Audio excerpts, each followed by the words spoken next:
Hello, gorgeous. You are watching Straight from the Doctor's Desk with me, Dr. Andrea Purcell, where we specialize in helping women stop surviving and start thriving.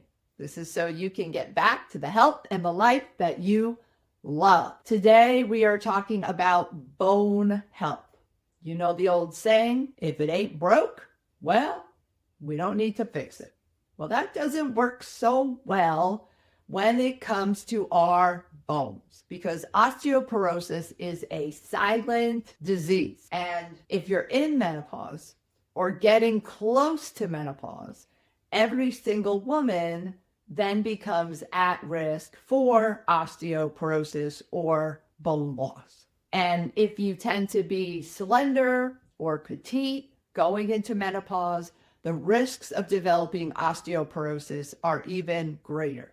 So skinny women, beware. In fact, 56% of women over 50 have reduced bone density. So that's more than half of us. So today, just buckle your seatbelts as we dive into bone health. Overall, bone health is one of the risks that develops when we move into menopause. And menopause can be extremely damaging for bones. Women in particular face a higher risk of losing bone density as we age, and especially as we enter the menopausal transition, where changes to hormonal balance accelerate our level of bone loss. Okay, so it's the reductions of estrogen, progesterone, testosterone, then as they drop off, and they were protecting the bones. And this is because estrogen supports bone building and slows down the rate that bone breaks down. So we're able to build more than we break down.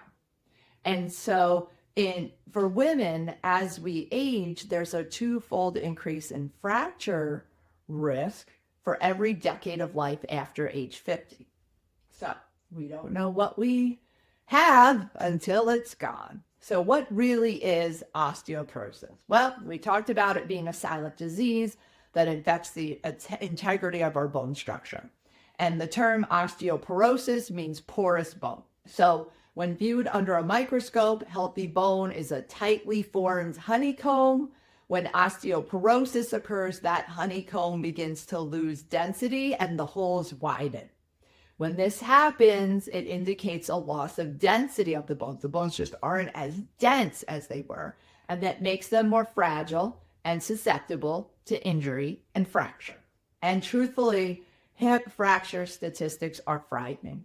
Hip fracture rates among the US population are the highest in the world. 550 out of every 100,000 women. Women experience about 70% of the hip fractures that are treated in emergency rooms all over the country.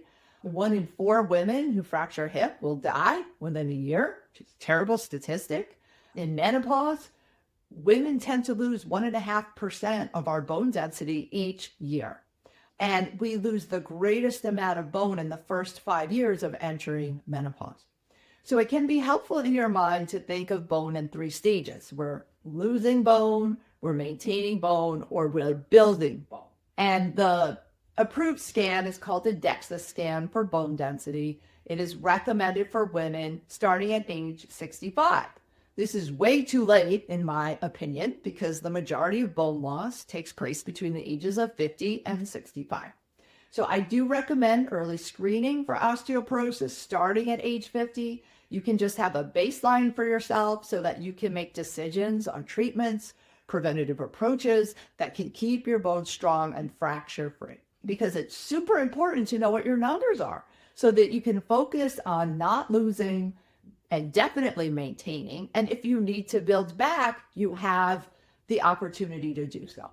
So the conventional approach for osteoporosis involves prescription medications, and they're focused on slowing down breakdown because we know that in menopause, bone breakdown speeds up. So technically, these medications don't build bone. Then a new medication came out in 2024 called NVD, which was touted to build bone, but it still came with the horrible side effects of the other osteoporosis medications. Unfortunately, the new and the old Osteoporosis medications come with side effects, including atypical femur fractures, which means that your femur is going to break in a weird spot, and osteonecrosis of the jawbone, which causes bone cells in your jaw to die. Well, if that happens, well, then probably your teeth are going to fall out. So it's just really not good side effects. So what's a gal to do? If you're over 50, it's important to be proactive. So here are some things that you can start doing at home. So supplement-wise, we want to aim for 1,000 milligrams of calcium before age 50, and then we want to aim for 1,200 milligrams of calcium after age 50 of a good quality absorbable calcium. Vitamin D helps you absorb your calcium. So getting your vitamin D levels tested helps you understand how much vitamin D you need and how much you need to supplement with to get to those optimal ranges. Eating a whole food diet, fruits, vegetables are high in calcium, trace minerals, and potassium, which all help to metabolize calcium and feed your bones. Eating protein does help maintain muscle mass, which keeps your skeletal system strong. Because, if we don't exercise and we're sedentary and we're not building muscle, then that muscle converts to fat. Exercising is very important. It's a combination of resistance training and weight-bearing exercises. It can be walking or running to keep your bones strong. Exercise improves muscle strength and your balance so you don't fall down, thereby preventing, the falls, which tend to be the most common reason for fractures. So really here in the world of natural medicine, which is where I live, we take a 4-step approach to bone health. Hormonal balance, making sure hormones are balanced. Bioidentical hormone replacement is effective at maintaining and building bone. Corrective exercises and strength building, getting the body moving, the skeletal system strong. Specific supplementation to feed those bones. And then, of course, medical guidance through nutrition, food-based sources that improve your bone mineral density. So if you have been diagnosed with osteopenia or osteoporosis, it can be very scary. I want you to know that you can improve the strength and the density of your bones without pharmaceutical medications. It does take a 4-step focused preventative approach. And here at our clinic, we provide medical guidance and comprehensive treatment plans specifically designed for you. So if you like this post, you can check us out on the web at www.drandreapurcell.com.